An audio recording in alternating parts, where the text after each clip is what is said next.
Good morning, everyone. Thank you for joining us this morning. We're thrilled to have you here. I'm also very excited that there are nearly 75 registrants for this webinar from all across the state. So we hope that you leave today with a lot of great information. I wanted to let you know that today's session will be recorded. And as a registrant of this webinar, you will receive an email sometime next week with this recording. It will also be available on our website. The goals of this session are to explain the big picture of what Wyoming Humanities is wanting to accomplish with these two new grant lines. We'll explain these new grant lines. Each of them have various grant categories that we'll cover. And most importantly, we'll reserve plenty of time at the end of this presentation for you all to ask questions. I encourage you to please use the Q&A feature on Zoom, and we will be answering those as best as we can towards the end of this presentation. But please rest assured this isn't your only chance to ask us questions. We're readily available, happy to help at any time. And we will be continually updating our frequently asked questions documents online on our website. So I would first like to just introduce myself. My name is Chloe Flagg, and I am the new Director of Grants and Programming for the Wyoming Humanities. And I had the distinct pleasure of putting these grants together, and I'm so happy to share this information with you today. And I'd like to introduce to you also another one of our presenters today, the Wyoming Humanities Executive Director, Shawn Reese. Hey, thank you, Chloe. We're really excited about these new grants, and we're really looking forward to working with communities and organizations across the state.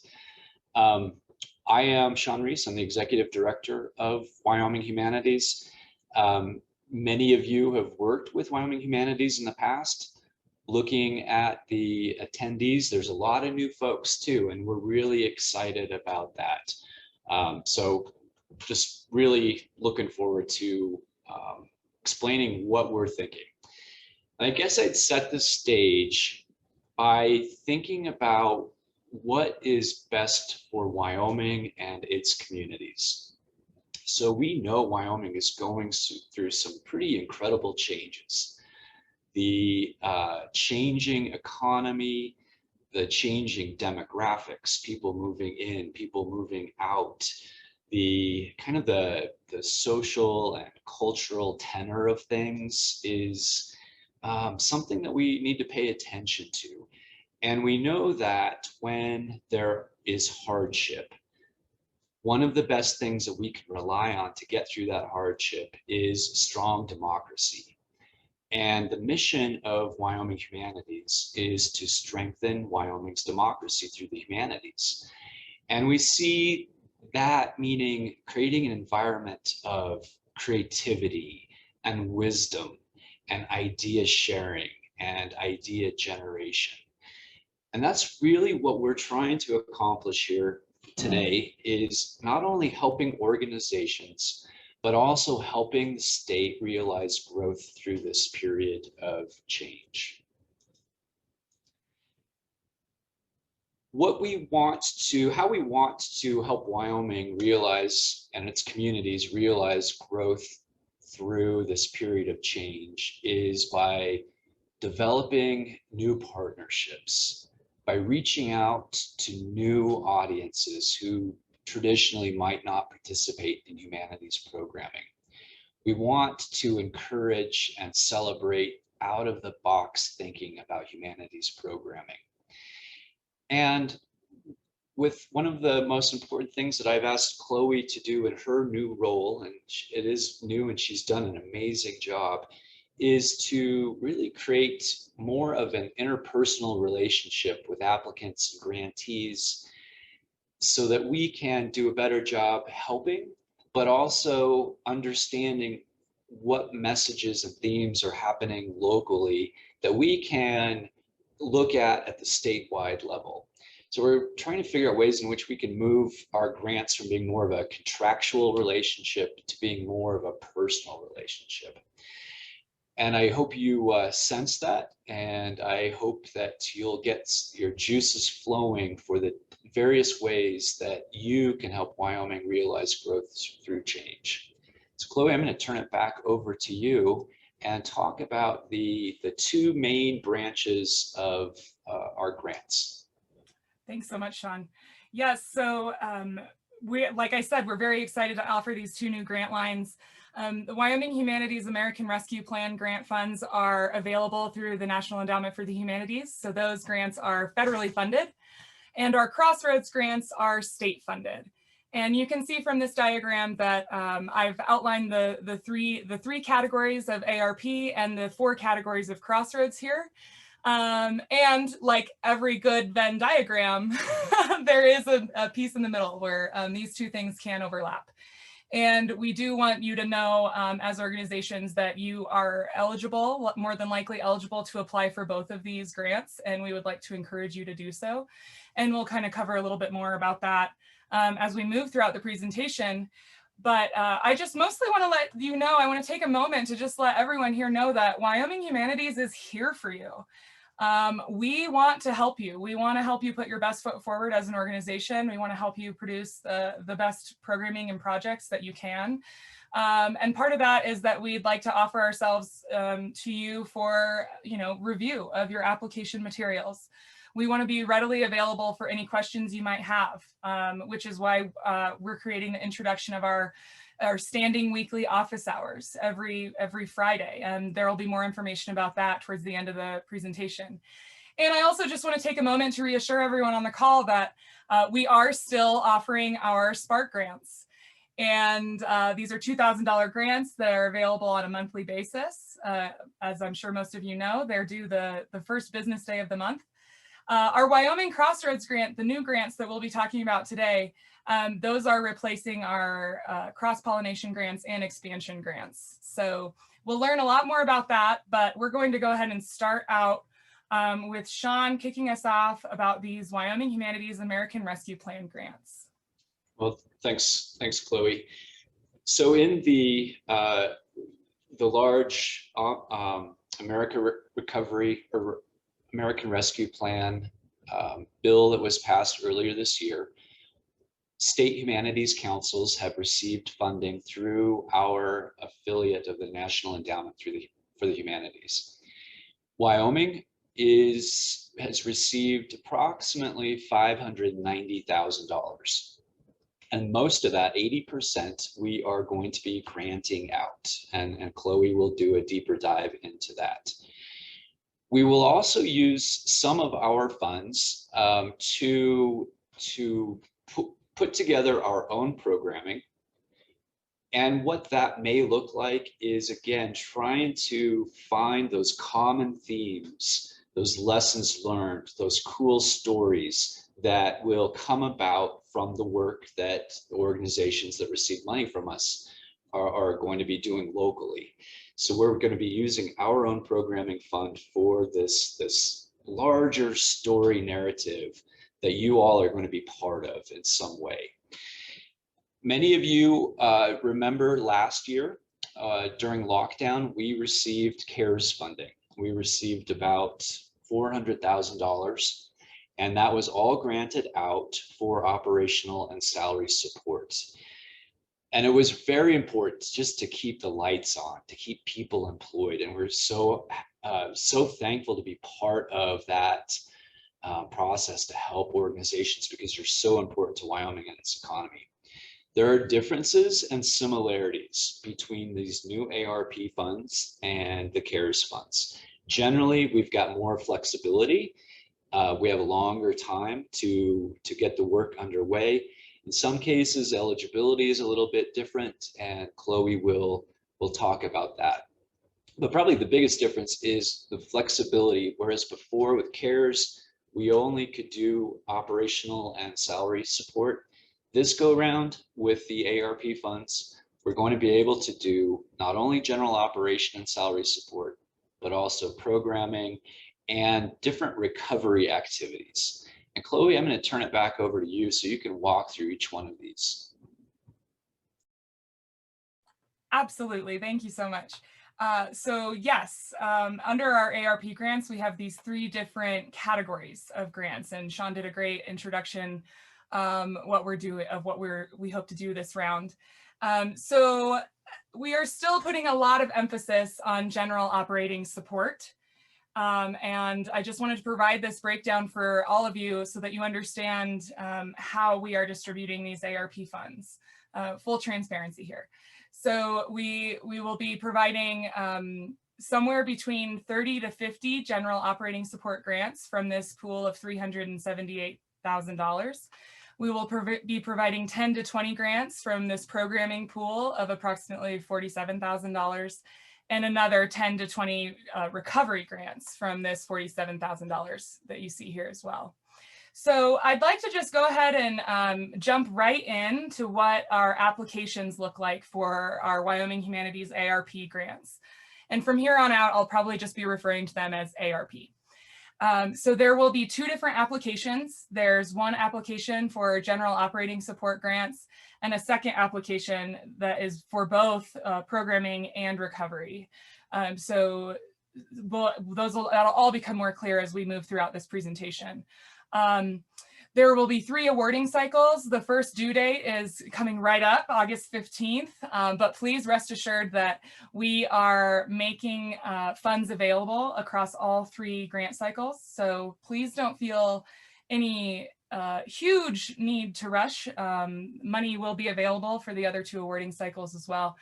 And the time frame for activities, as Shawn said, is a little bit more generous than CARES funds.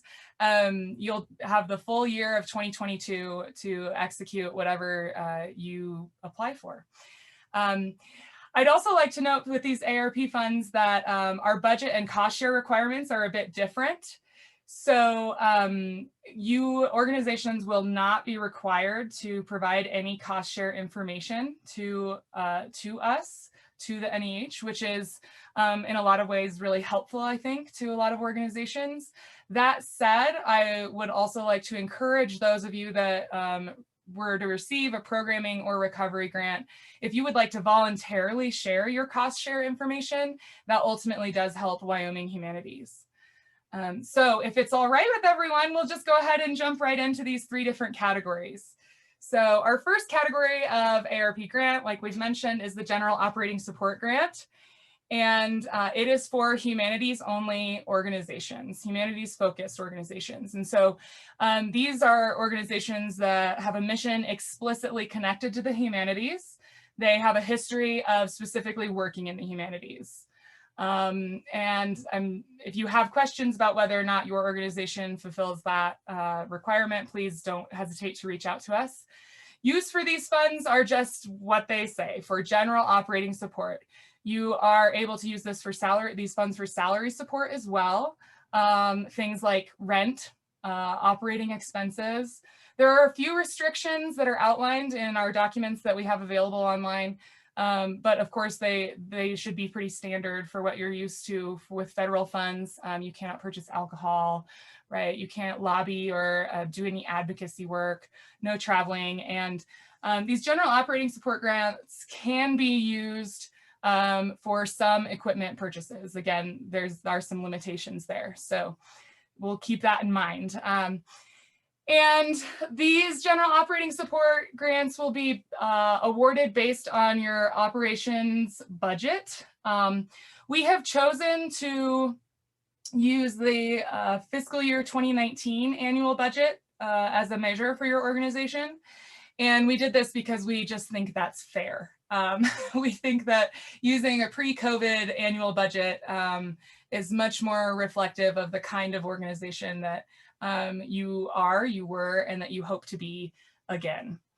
Like I mentioned before, we anticipate awarding anywhere between 30 to 50 general operating support grants across all 3 of those granting cycles. And I believe Shawn already mentioned the difference here between our CARES grants and these new ARP grants, whereas we could fund a broader group of organizations with CARES funds for operating support. This go around, these ARP grants are again specifically for humanities only organizations. And again, if you have any questions about this, drop it in the Q&A and we'll get to it at the end. But I'd like to just keep moving on to our second grant category of ARP, our programming grants. These are exciting because we can open them up to non-humanities organizations. So these organizations that are eligible to apply should have some history of humanities programming or conducting some sort of humanities-centered work. Applying organizations will ask to provide us some sort of history of humanities programming or projects. And most importantly for us, we would like for non-humanities organizations to provide evidence that their organization's mission is consistent with the strategic values advanced by Wyoming Humanities. And those are the values that you see listed here under eligibility. Use for these funds are very broad. Any program or project rooted in the humanities is eligible to apply for one of these programming grants. It is important to note that ARP programming grants will require you to secure the help cooperation of a humanities scholar or expert.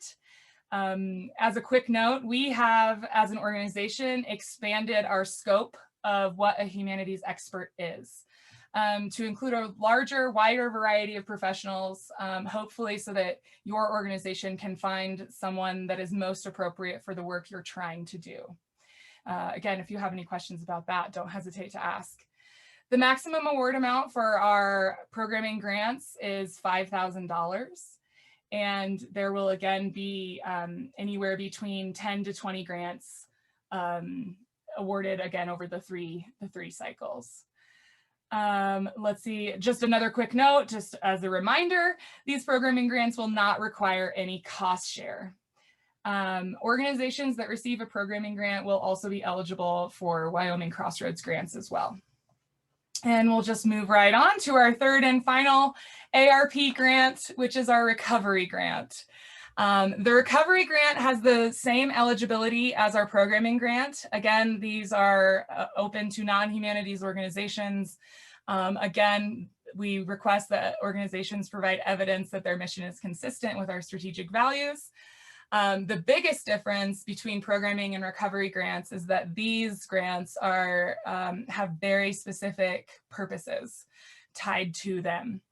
And those uses are listed here on the screen that you can hopefully see. So, you know, we challenge you to get creative about how, you know, something you might need or want to do for your organization could fall in line with one of these particular uses. And as with programming grants, the maximum award amount is $5,000, and there will be 10 to 20 grants available across awarding cycles. As with any grant, there will be reporting requirements.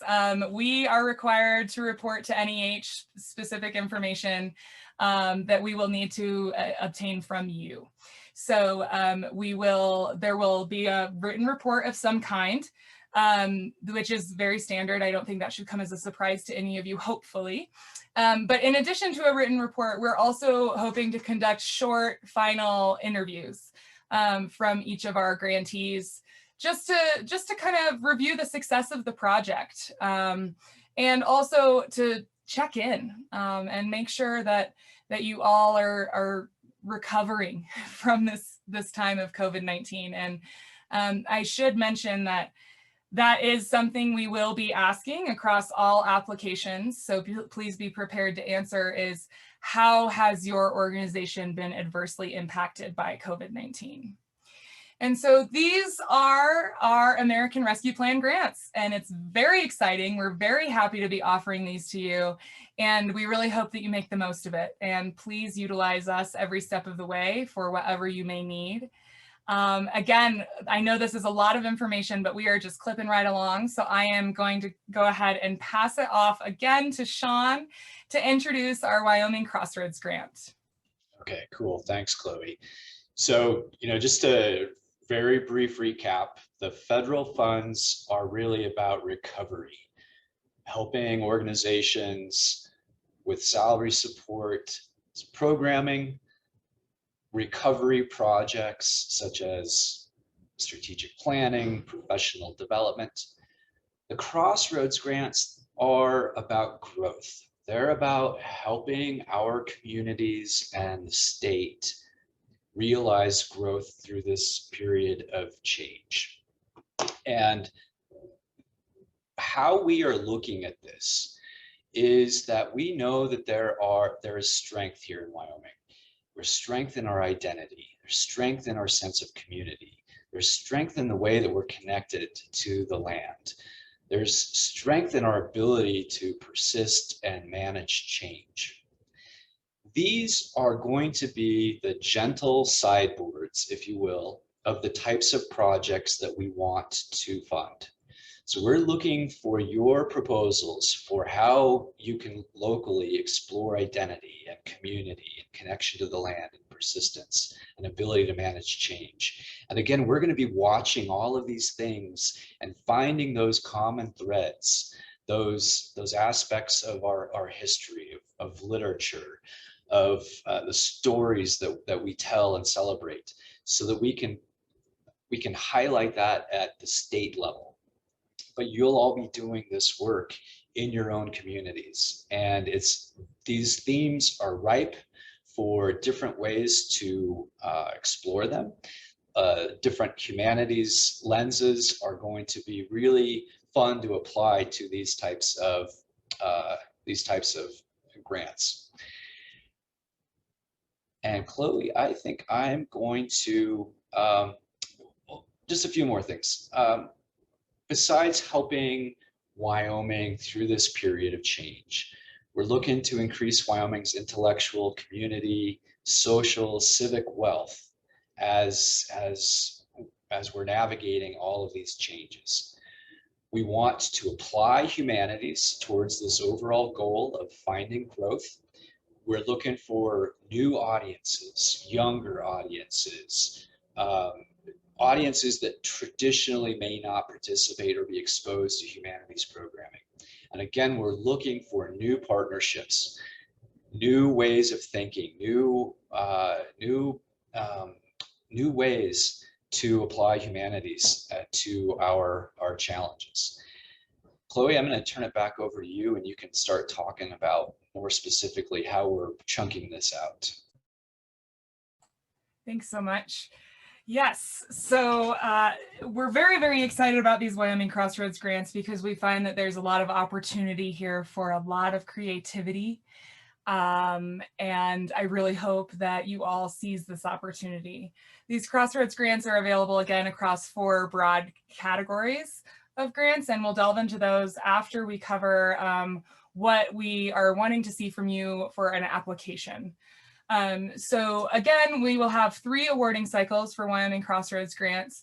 You have a bit of time. September 30th is the first due date. And it's important for us to just note that activities will be completed within 1 year from when the grant is awarded. Our maximum award range for Crossroads grants is higher than our ARP grants, ranging from $10,000 to $20,000. Because these are state funds, the cost share is required. So we will be looking for organizations to, we will require a 1-to-1 cost share. And again, if you have any questions about that, we'd love to talk about that. Our application process for Wyoming Crossroads grants is, fingers crossed, very simple. I have, with Shawn's encouragement, we've really pared down our application process. There's no longer a letter of intent for any of our grants, and that includes Spark grants. Upon applying, Wyoming Humanities staff will be screening applications for eligibility, just to make sure that you're in the right pool, number 1, and that number 2, you know, you've met all the requirements that we need. And then after that initial screening, I'm very excited to introduce this new element of interviews. And so this will be an opportunity for me and some of our staff to meet with our potential grantees ahead of any awarding decisions, to just kind of review what your project is and what you are hoping to accomplish. Again, we have these 4 grant categories, and we want to just delve right into what each of these really means. So I'm just going to go ahead and jump into category number 1, which is our programming category. Eligibility will be for our humanities focused organizations, but we are also opening this up with the hope that we will see new emerging partnerships. We are opening these applications up to non-humanities focused organizations that are interested in humanities programming. And we're also opening these grants up to local governments, as well as not-for-profit organizations. So if you don't have a 501c3, we can talk about what that means for you and how we would work with a fiscal sponsor for you to apply for these grants. Our programming grants will be awarded to public humanities programs and projects that include an event of some kind that is open to the public. These projects and programs, of course, will need to incorporate the themes and goals of Wyoming Crossroads that Shawn mentioned earlier. Maximum award amount for our programming projects is $20,000. And across all 3 cycles, we anticipate awarding 4 to 8 of these grants. Of course, examples of programming grants are, I think, pretty typical of what you would think of when you think of a humanities programming grant. These include discussions and lectures, reading and writing series, exhibitions, as well as conference and symposiums. Category 2 is our publications category. And again, same eligibility here. We will be awarding these publication grants for the creation and public distribution of humanities-focused written publications, again, that are consistent with the themes and goals of Wyoming Crossroads. And again, here, I want to encourage everyone to be as creative as possible as you look to your projects for the future. Maximum award amounts for this publications category is $10,000, and we anticipate awarding 2 to 4 of these grants across all 3 cycles. Examples of publication grants that we would accept, of course, are print media, so anything like books and articles that are humanities-based, as well as online print media, blogs, articles, website, that sort of thing. And again, clipping right along, I know this is so much information, but we want to be sure and get to the Q&A. So we'll move right on to category 3, our preservation grants. Preservation grants will be awarded to humanities projects that preserve historical narratives of some kind that will be displayed, presented, or readily available to the public. Again, keeping in mind that your applications, your projects need to keep in mind the themes and goals of Wyoming Crossroads. Maximum award amounts for these is also $10,000 with anticipated 2 to 4 awards available across all 3 granting cycles. Examples of preservation grants include the collection of oral histories, archival work, and we can delve into that in more detail, as well as any sort of collections work. Again, the biggest piece of this preservation grant is that all of this work needs to be readily available to the public. Category 4 is kind of new, I think, to Wyoming Humanities. I don't believe we've ever had any sort of grant that's specific for this area. Our digital media grants will be awarded for humanities-focused projects that utilize a digital media medium to present public humanities content. And again, these projects should be reflective of the themes and goals of Wyoming Crossroads.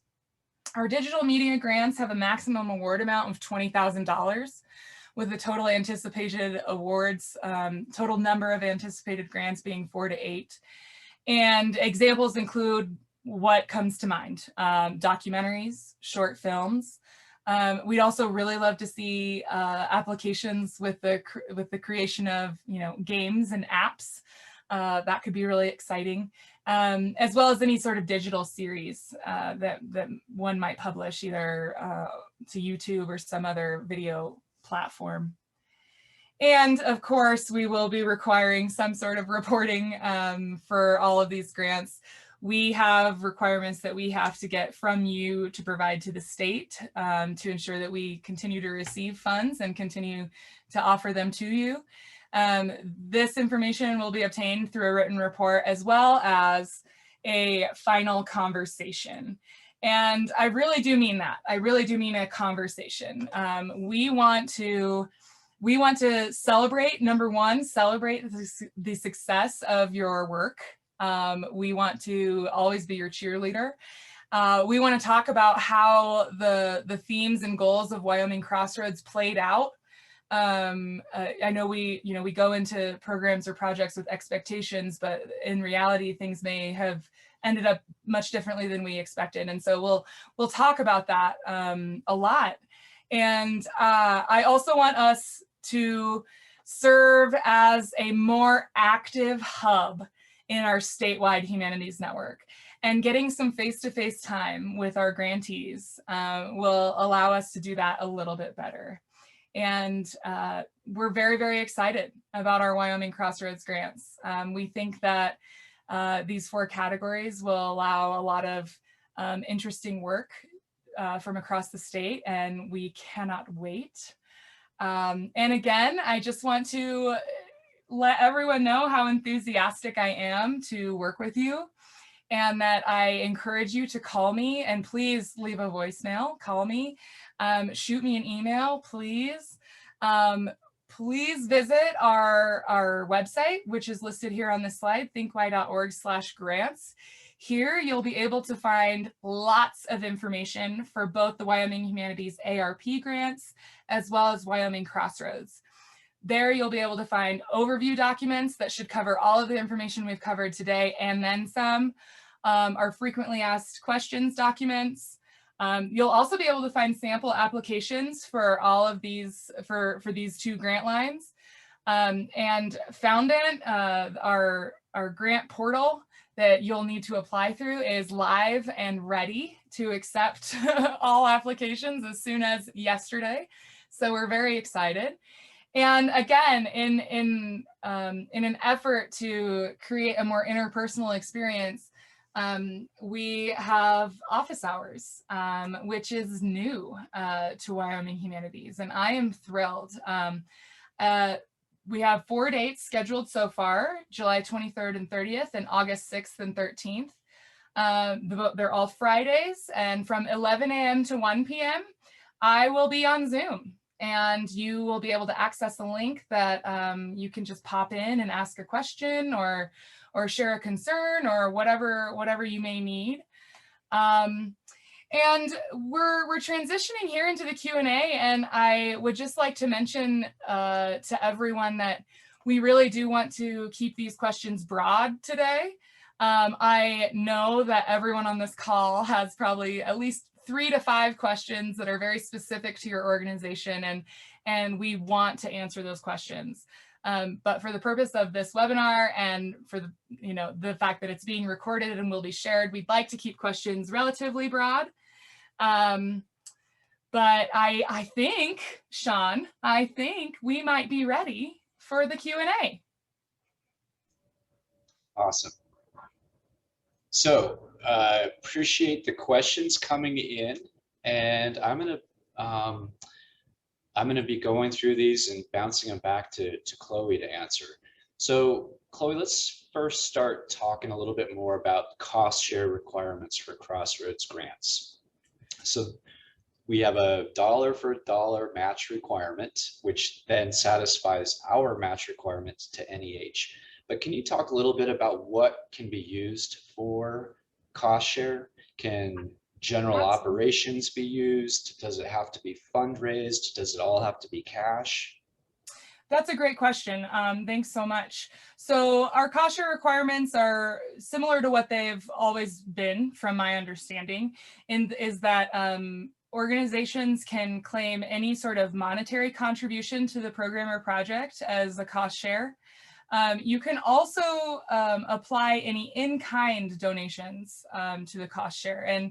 And really what I see a lot of organizations doing with their in-kind donations is counting some sort of volunteer aspect of the work. So for instance, the project director donates more than half of their time to the project. That donated time applies to cost share. as well. Anything to add to that, Shawn? No, I think that covers it. I think the theme is that we are pretty generous in what we'll consider as cost share. It's going to need to be documented, of course, and we're going to have that documentation in place. But I think we're taking a pretty expansive look at what will constitute cost share. Chloe, there's a couple questions about Humanities Scholars. Sure. So let's talk a little bit about, can these grants be used to pay the scholars? How do we incorporate the Humanities Scholars in the grant application? Sure, absolutely. So number one, Wyoming Humanities always encourages that you pay Humanities Scholars for their expertise, if at all possible. So yes, these grants can certainly be used to cover compensation related to Humanities Scholars. And experts. Again, like I mentioned earlier, we have really broadened our definition of what constitutes a humanities expert. It is no longer tied to purely a level of education. It is tied to the project itself and the most appropriate person to help you carry out that project. So in a lot of instances, we'll see, and I'm trying to think of an example, but in some instances, a talk with art curators or something like that, the most appropriate humanities scholar might be a Master of Fine Arts, which we historically have not allowed as a humanities scholar. And so, yeah, we're expecting you to find people that can support your work and support the humanities aspect of your work, from the creation to the implementation of your project. And if you have any trouble finding humanities scholars in your area or humanities scholars that would be interested in your project, let us know. This is part of what we're trying to do. We're trying to be the hub. We're trying to create a network of humanities folks from around the state that are not just interested in working with you all, but excited to do so. And for the Wyoming Crossroads Grants, as well as the ARP programming grants, we do require you to list that humanities expert in the application itself. So you will need to provide us some general information about why they are appropriate for the project. And we ask for their contact information as well too. So does that cover the scope of what you think we need, Shawn? Yeah, I think so. Okay. I think so. Thanks. Okay. So a few questions about the ARP Recovery Grants. Yes. So Chloe, can these recovery grants be used for such things as staff training, professional development, hiring consultants, providing fundraising training for boards? Are those the types of things that we're looking for? So I think that's a great question. And I want to encourage everyone to apply for recovery grants if you feel like what you need to do for your organization could be included in one of the uses listed above. It's important for these recovery grants to keep in mind, and I don't know if I mentioned this, so I'm really glad this question's being asked. It's really important to keep in mind that anything your organization is wanting to do with recovery funds is directly related to preventing, preparing for, responding to, or recovering from COVID-19. So if you need staff development training because you have a whole new staff because of COVID-19, recovery funds could absolutely be used for that. Absolutely. If you need to purchase a new computer or software because a lot of your work is now digital, that could also very easily be covered in a recovery grant as well. Yeah, definitely. Okay, cool. Let's keep with ARP grants, and Okay. we've got a question. Can an organization apply for all three of the categories, or does an organization need to just pick one? That's a great question. A really, really good question. And what we have decided is that programming and recovery grants will be given to organizations first that did not receive general operating support. So if you received if you're applying for general operating support and you receive it, absolutely you can apply for a programming or a recovery grant. Yes, no problem. Just keep in mind that we've expanded who is eligible for those programming and recovery grants to non-humanities organizations. And so we would like to be granting dollars to a larger variety of organizations. And so, you know, priority will first be given to those folks that did not receive general operating support. Yeah. But as far as an organization applying for both programming and recovery, that's something we need to explore. I think I honestly, that's a great question. I'd love to go back and just make sure that I'm speaking appropriately based on our NEH requirements. So I'm not going to answer that piece of the question just yet, but I will include it in the FAQ. Okay, cool. Yeah. Thanks for that. And just as a reminder, we're really hoping, though, that the organizations will find multiple opportunities between ARP and Crossroads and be able to bring these funds together. We've talked to museums and libraries across the state. They've had really good programming ideas, but they haven't had staffing to help with that. So we're hoping that bringing these two together will be able to provide a complete package. And we will encourage folks to apply for programming grants on ARP that we can stack on top of the Crossroads grants. This is about flexibility, but also us trying to find the most impact. Mm-hmm. So Chloe, we've got some questions about eligibility. Yes. And let's for ARP, we've got a little bit more restricted eligibility for general operations supports. Yeah. So if you can talk about what do we mean by humanities organizations? What are the types of organizations that will fit under that, easily fit under that category? Some of them we'll need to talk through a little bit more.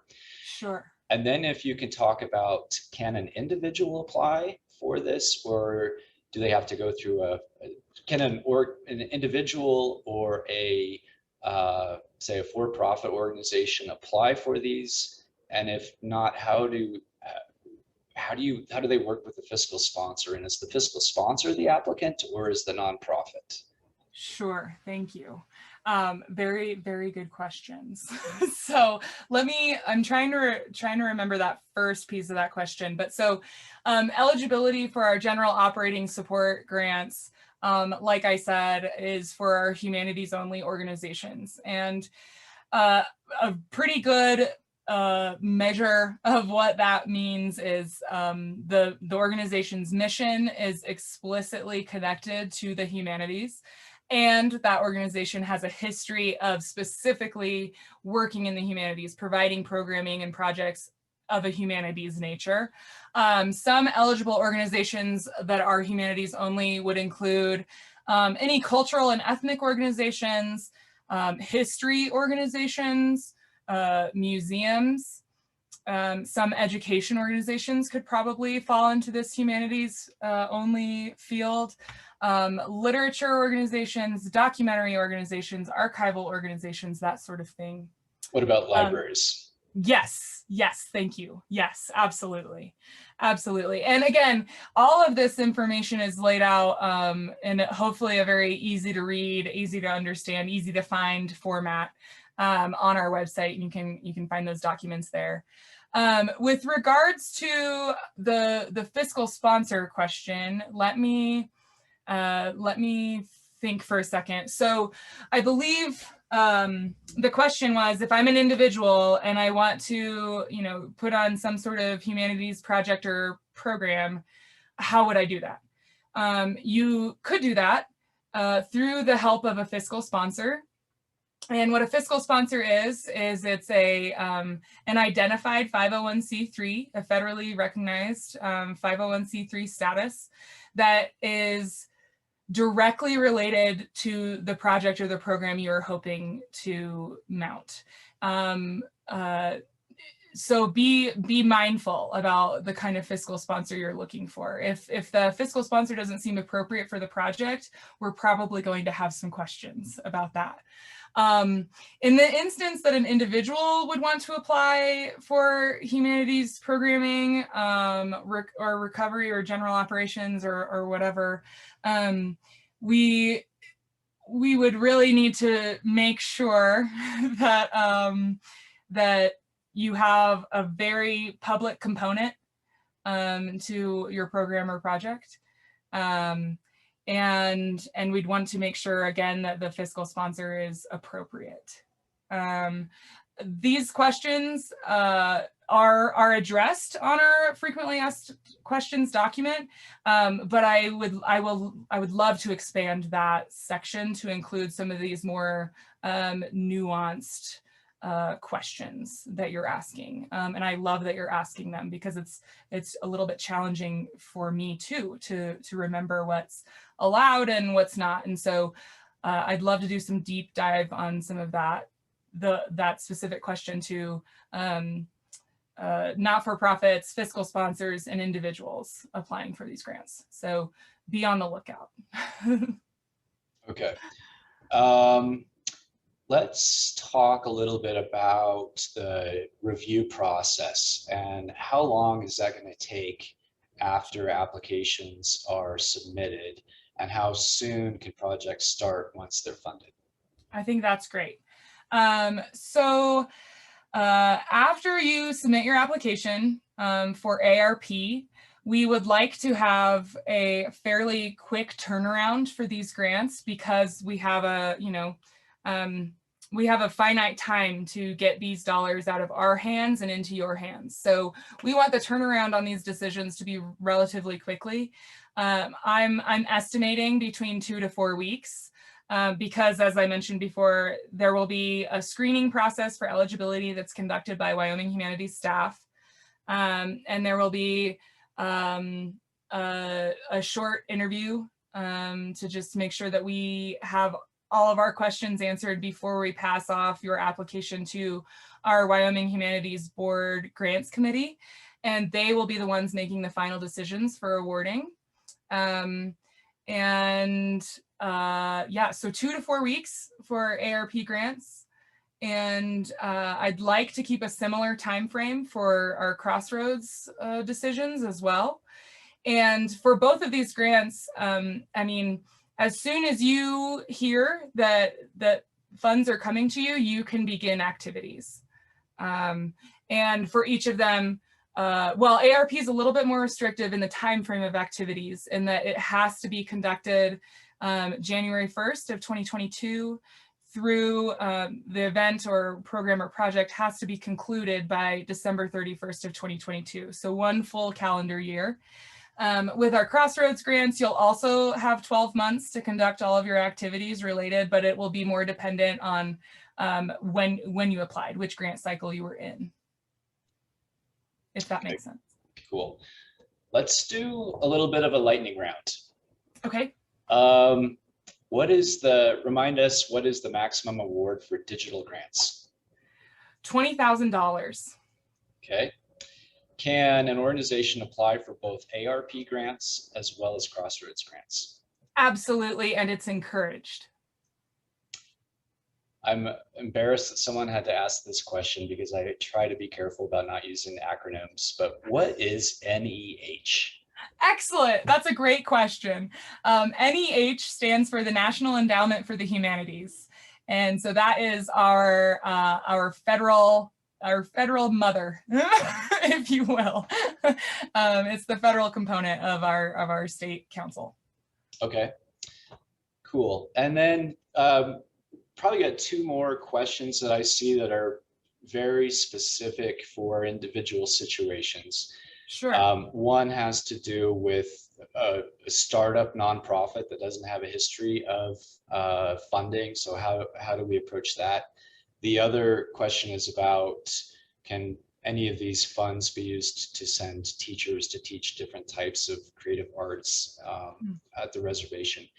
What I would suggest is those might be some good conversations that we want to have with and we've got the contact information. We will probably reach out specifically to you to talk through those very specific questions. Yeah. But the general questions, I think that covers it. Excellent. Well, this is so fantastic. I've personally had a lot of fun this morning. It was great for me to provide a recap of all of this information for you this morning. It's so much information, and there's even more available to you online. So please, please check out our website. There are sample applications I mentioned. So if you're curious, if you want to, get started, if you want to spend some time with those questions and think about how you can craft a creative, exciting project, please do. As always, we are available. We are at the ready. My phone number is up there. Please email me too. You can find me on Facebook. Whatever you need to do to get a hold of me, please do. We want to help. We want to be there, and we want humanities in Wyoming to expand and grow in this period of change. So if there's nothing else, it seems wild to be ending any sort of meeting or webinar or virtual event early, but I might be able to return a couple minutes to you all. And Shawn, I'd love for you to take us on out. Yeah, thanks. So to all the organizations on, and those that weren't able to join us today, but will be able to see the presentation later, you're doing important work for Wyoming. You are going to help Wyoming through these challenging times. We want to be able to help you as an organization with the recovery, with the ARP funds. We want to help you with that notion of finding growth through the Crossroads funds. We're hoping that people will be able to take advantage of both. We're looking for creative, fun, stimulating, meaningful programming and activities that we are going to celebrate with you, and we're going to build this larger story. We're very much looking for new audiences and new organizations, and it's just folks, this is kind of a chance of a lifetime opportunity with these funds, and we want to make it as impactful as possible. So I'm thanking you in advance for the work that you're going to put into this. It makes a difference to Wyoming, and we thank you for that. And with that, Chloe, I think we're good. All right. Thank you, everyone. And I think we're returning 7 minutes to your day. So enjoy an early lunch. And please don't hesitate to contact us. Thank you so much.